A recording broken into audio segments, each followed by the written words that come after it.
ఓం నమో వెంకటేశాయ. Welcome to my astro galaxy TV. నా పేరు తనేష్ నరసింహ.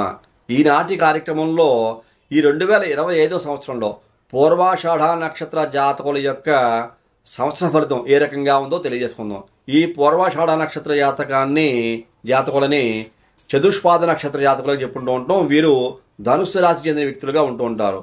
ఈ పూర్వాషాఢ నక్షత్ర జాతకులకి ఈ 2025 సంవత్సరంలో తొందరపాటు వల్ల ప్రయత్న కార్యాలు ఇబ్బంది పడే అవకాశం కనబడుతోంది. ఎక్కడా తొందర పడకూడదు, ఇబ్బంది పడకూడదు. ఎలాంటి సమస్యలు రాకుండా చేసేటువంటి ప్రతి పని యందు జాగ్రత్త వహించవలసిందిగా నేనైతే మరీ తెలియజేస్తున్నాను.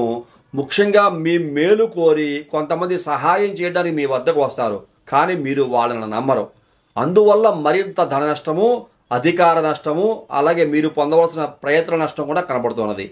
ఎవరైనా మీ మేలు కోరి మీకు మేలు చేద్దాము, మీకు సహాయం చేద్దామని వస్తే దాన్ని చాలా జాగ్రత్తగా ఆచితూచి ఆలోచించి నిజంగా మనకు మనస్ఫూర్తిగా మేలు చేయడానికి వచ్చారు కాబట్టి వాళ్ళని నమ్మి ఆ పని మనం చేయించుకోవాలి అనేటువంటి యొక్క ఆలోచన మీకు ఉండాలి.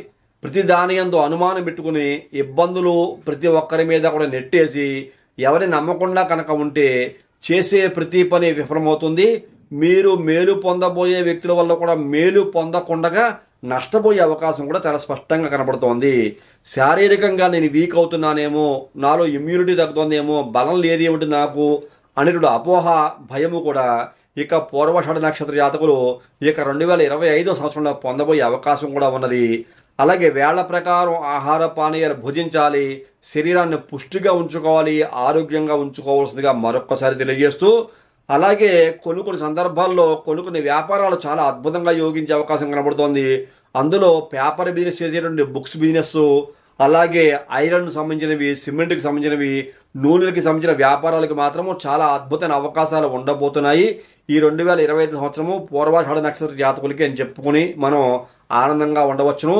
ఇలాంటి వ్యక్తులు ఇలాంటి వ్యాపారాలు కనుక చేస్తుంటే చాలా అభివృద్ధి బాటలో పయనించే అవకాశం కూడా లేకపోలేదు అని మరొకసారి తెలియజేస్తూ, ఇలాంటి సందర్భాల్లో మీ పర్సనల్ హారోస్కోప్ అనాలిసిస్ చేయించుకోండి.